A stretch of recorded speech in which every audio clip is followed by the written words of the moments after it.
Hey guys, in today's video I am going to show you what an inspector that has inspected over, I don't even know, thousands of homes is considering the worst things that he could find in North Carolina in both new and older homes. So stay tuned.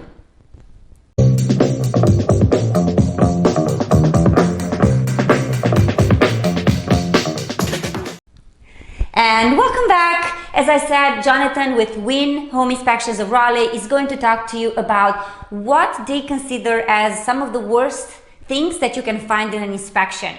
If you are a home buyer and if you do not want to have a home inspection, I would strongly recommend that you reconsider. We have termites here, we could have radon here. As you know, there's some humidity in the air, so mold, also some structural items that you might overlook, or something such as a leak in a roof. There are several things that as a home buyer and as a home seller as well, you need to look at when purchasing a house or selling a house here in the state of North Carolina. That being said, thank you so much for being on my channel. I am Ioana Nin. I've been serving the Greater Triangle area for 10 years and I've sold hundreds and hundreds of homes. So I've seen so many inspections that I could probably write my doctorate on what's happening in North Carolina when it comes to inspections.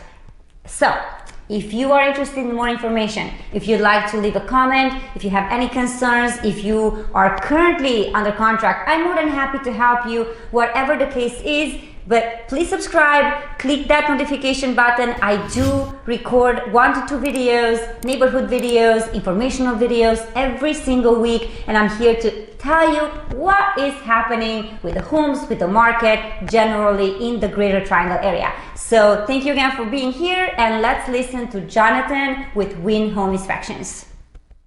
Hi, John Stroud, Win Home Inspections. Just wanted to tell you top 10 things about home inspections and what we find all the time. For instance, gas leaks. That's in new houses or old houses. We still find gas leaks in brand new construction or houses that have been on the market for 10, 50 years. Another thing is we find our roof leaks. Roof leaks are obviously a huge concern. You find some damage, and even brand new construction has roof leaks. I did an inspection very recently that had an active roof leak, so we want to get that taken care of.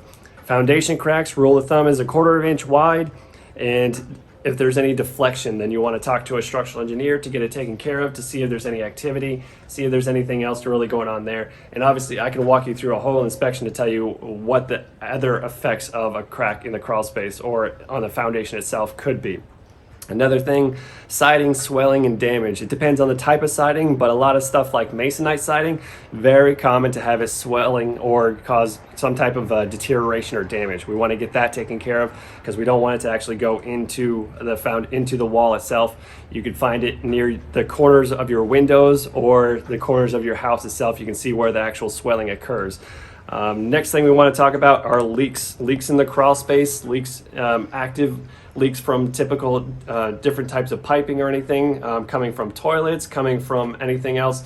That's why you call us to do the home inspections, to go all the way to the back corner of the crawl space to see if there's any leaks back there, instead of worrying about what's at the front door. We're gonna take care of the whole area, the whole crawl space. With the leaks in the crawl space, we're going to talk about fungal activity. We don't like to call it mold until it's actually been tested and become a health concern. So that's why we say fungal activity. The concern with fungal activity is that it could start to deteriorate the wood itself and could start to affect the actual foundation, the load support, depending on where it is and where it's coming from. Next thing we're going to talk about is electrical hazards. So electrical issues, you might have a loose wire, ungrounded wires. Older houses don't even have grounded outlets, so that's something you got to think about when you're going around and you're buying you're buying your first house or your 20th house. It doesn't matter, still look at those things.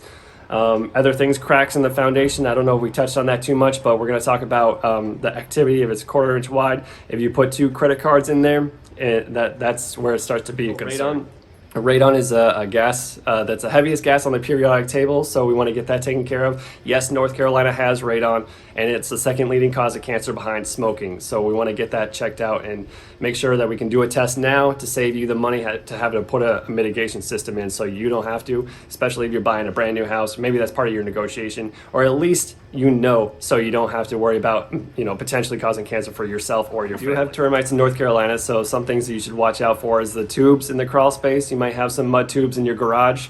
If that starts to reach the foundation, the wood foundation itself, that could start to deteriorate the wood itself, kind of like mold, but obviously it can be a lot faster. Those are tiny little insects that are going to cause that deterioration and brittleness of your wood. And then you're not really going to know until it starts to become saggy, or your foundation, your framing starts to be affected. You can feel it kind of bounce. It depends on where you are, but North Carolina definitely does have termites. So get that inspected too. Radon, home inspection, septic. If you have a septic with your house, definitely get that checked out. A lot of things that we find is it hasn't been pumped in 50 years or 20.